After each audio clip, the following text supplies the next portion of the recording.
Hello again, my friends.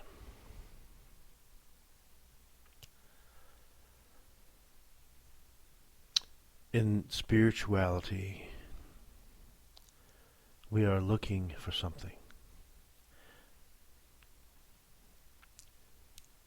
We think that we don't have what we're supposed to have, and this is about a search for something that at some point that we think we're going to achieve something later. We're going to get something that we don't presently have. We're going to get somewhere. We're going to arrive. We're going to gain something. That's our idea. So we read lots of stuff, and we're waiting for something to happen. We're waiting for some magic or revelation to come. But we haven't dived into the root question.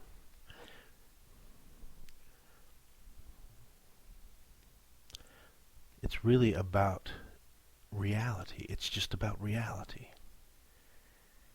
What is reality? What am I? Those should both be questions in spirituality.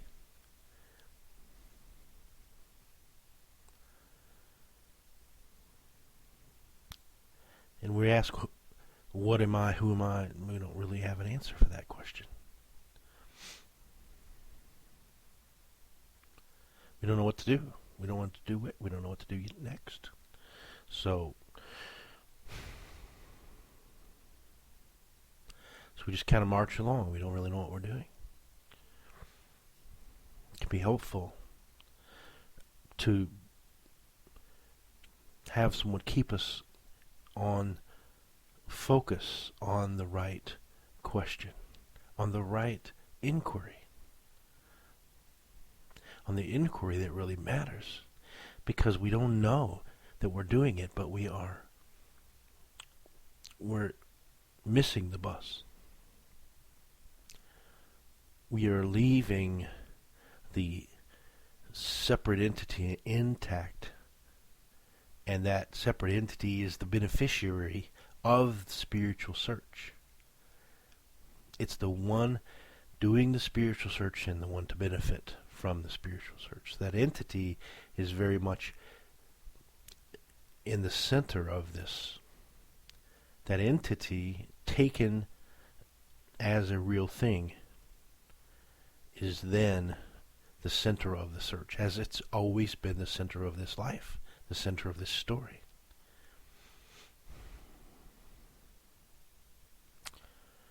And spirituality asks us, or points us in certain directions, which are sort of in conflict with that core belief of what we are. So let's just quickly get to the point. What are you? That is the question. That is the only question. What is it that you take yourself to be?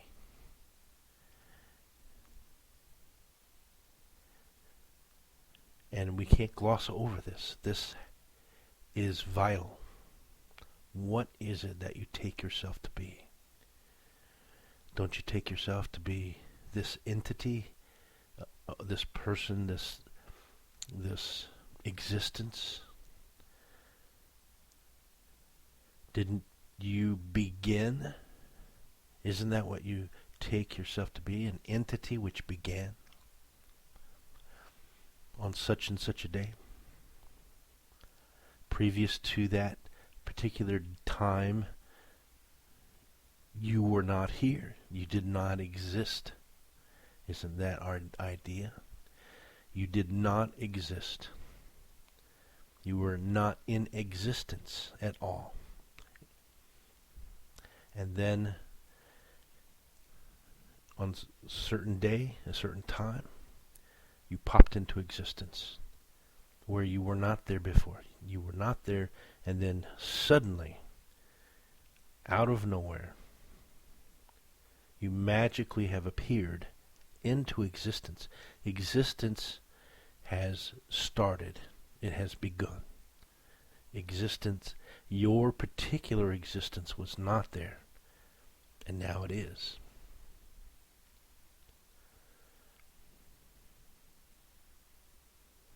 It began at a particular time.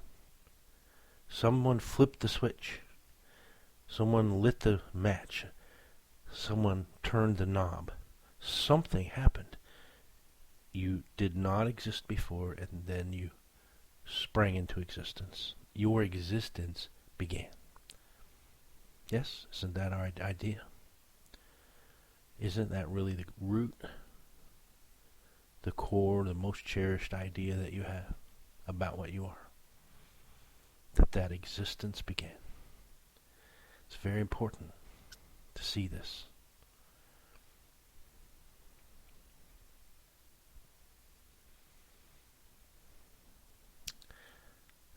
That existence was created. That's our idea. It was created. The mother and the father, the cells, the combination of the two cells, and then a new existence was created. A new life. Yes, that's exactly what we think. So, let's see what that life is. What is that idea? That idea is it's a new life, a new existence. It wasn't there before, and now it's there. It was created. It's independent. It's not the existence of the father. It's not the existence of the mother. It's a new existence, an independent existence. And it wasn't there, and now it is. It's a new existence, a new life. Yes?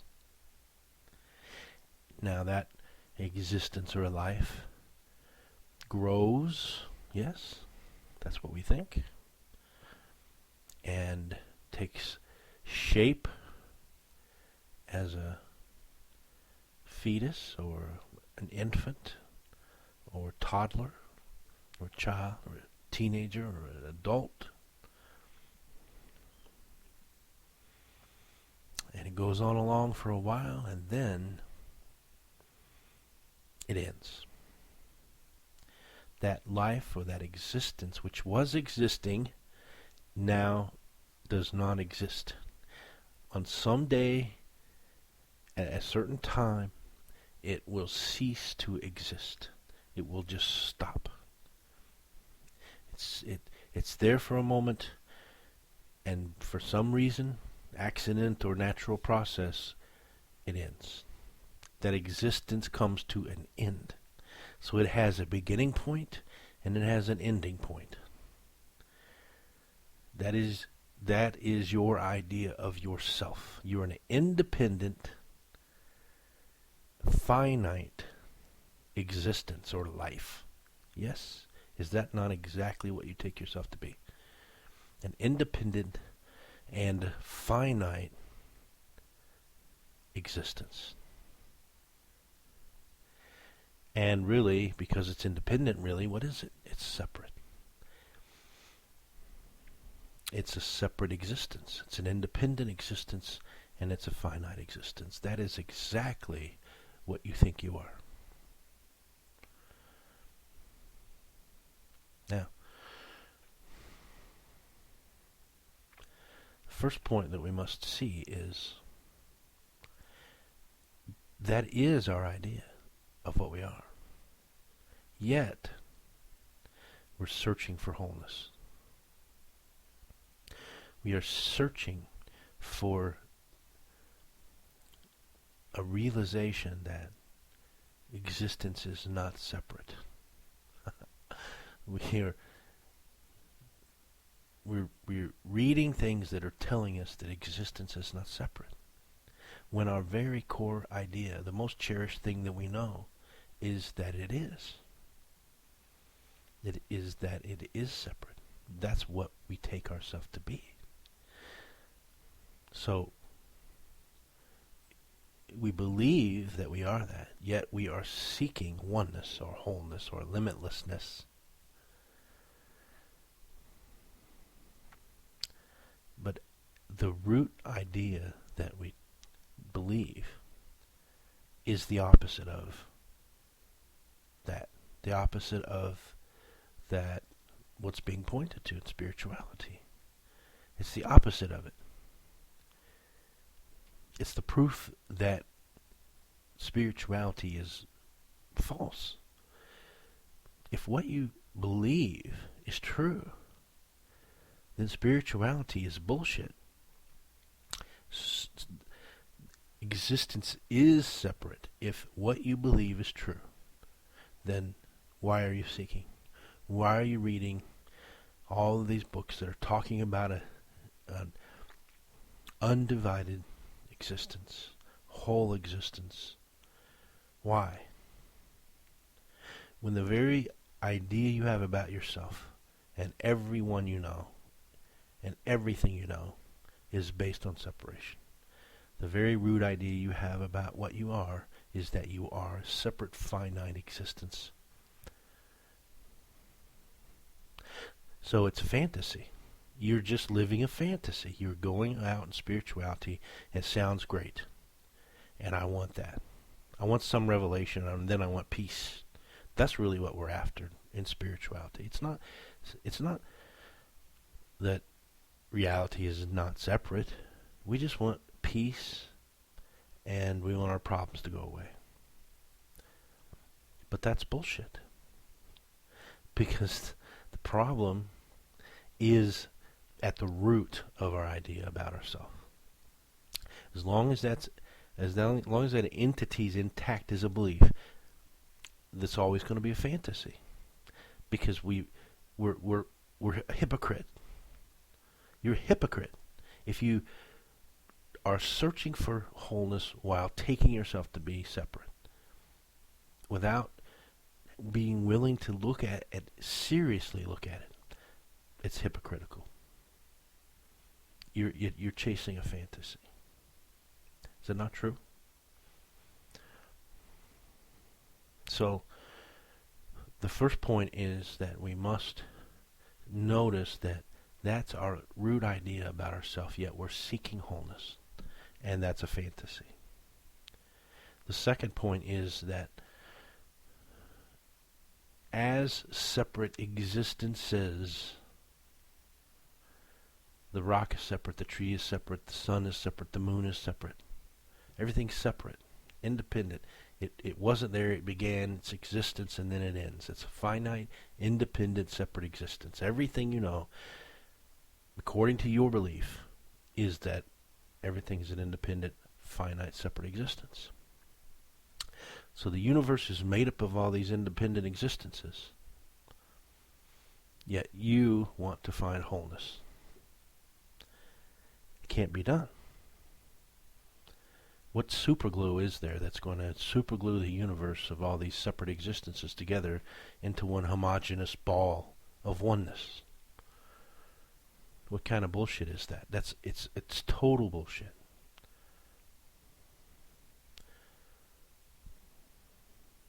So we can either say, well, I'm comfortable with that belief, I want to go on with that belief, then I need to trash spirituality. I need to find another hobby.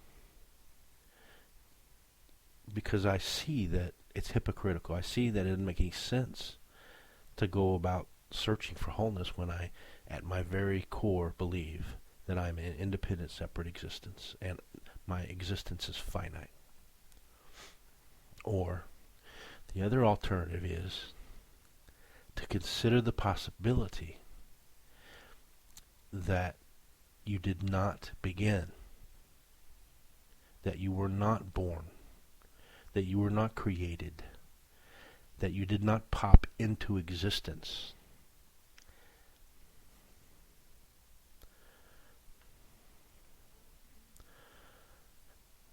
The other possibility is that you are not something that was created, not something that wasn't there and then was created or began. Go on for a while and then end. The other possibility is that that's not true.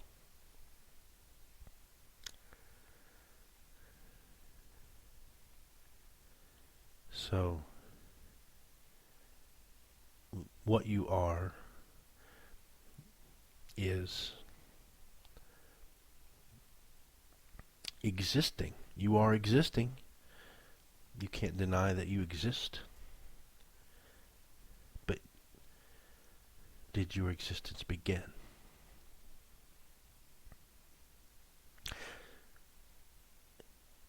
Because if it didn't begin, then there's just a false identity. There's a mistaken identity. There's just a false idea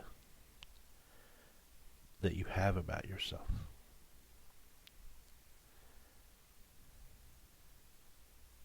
So what does that mean? If that second possibility is true, that you did not begin, that you were not born, that you will not end at some point, that existence is not independent, forms are independent, appearances are independent, these come and go, but appearance is not absolute reality. Appearance is like a wave on an ocean, like a chain, like a gold chain. We have a concept for it, but it is the effect, it is the expression. The underlying existence is what is. What comes and goes is just expression of that, manifestation of that, form of that. A wave is no such thing as a wave. A wave is a form of ocean. Something ocean is doing. There's no such thing as a wave except a form of ocean. There's no independent existence. Wave does not have an independent existence. Wave does not have its own bottled up existence that started when the wave was born, that goes on while the wave is going along and then ends when the wave crashes to the shore. It's always just ocean. There's no new existences being created. It's just forms being created. Ocean is the existence. Waves are the expression. There's no wave being created. There's no new existence being created and destroyed. There's only the existence which is, and it's expressing. Now, if that's what you are, if you didn't begin, if you are just existence, then you are that right now. Then that's what you are now. Right in the middle of seeking, you already are that. It didn't take 10 years of seeking or 30 years of seeking or proper meditation or reading the right books. You already are that infinite, inseparable existence. You already are that. You just don't know it. You'd have an idea of yourself as a finite existence. Therefore, that's what you... That's the belief that's there. But what if it's not true? So the other alternative is that you never did begin, that you are just existence, just life. Life itself. And life itself is what is. It's just existence, life, existence, whatever you want to call it. And it's just what is. And everything we know is expression of life, expression of that existence, like waves on the ocean. They don't become independent, separate things. It is what is. So everything we know is that. So you are that. You are that existence, that wholeness, that what is. You are that. You just don't know it. So if that's the case, then right now you're that. Right now, before the spiritual search has reached its completion, in whatever way you conceptualize it to be, before that ever happens, you already are that. You already are that existence. So the only thing that happens is the false falls away. The false belief falls away. The idea that you are a separate existence, the idea that existence begins and ends, falls away as false. And then what are you? You're just existence. You're just that undefinable intelligence, which is what is, which appears as the universe, which appears as everything we know, including this body, including thoughts, including the spiritual search. So nothing needs to change.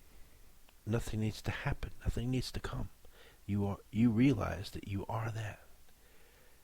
And the search gets taken out at the kneecaps. It doesn't come to a completion. The search isn't resolved because the seeker found everything he was looking for. The search ends because the seeker's taken out at the knees. The seeker never existed. The seeker's found to have never existed as an independent entity, just like the wave doesn't really exist outside of ocean. Wave is ocean. So we are pointing to that. Now, if we don't look directly into that, and we don't consider that, then we leave that entity intact. And then we go on about with that belief still solidly in place. And then, as we do with everything else, we're searching for some benefit for that entity. That entity is the center of the show. And it's just more of the same. And we're never going to find the answer because there is no answer. There's no answer at the end of the rainbow. You are our whole existence. You are that intelligence. Everything that you know is that intelligence. There is no separate things. There is only one existence, oneness. And you can't be other than that. You are that intelligence which can say, I am. That is you. You are that intelligence. So look into that. Consider that. Instead of going off on these wild tangents and fantasies about spirituality, go right to the root of your belief of what you are. See if it's true. See if you come to a conclusion with certainty about what is the nature of existence. What is the nature of appearance and form and the world that we think we know and the idea we have about ourselves. Find out what that is. Dig into that. Spend the energy looking into that, asking those questions, considering that, instead of sitting and meditating, waiting for some vision of Shiva or something to come. That's all fantasy. Just look directly into the question, was I born? Love to you.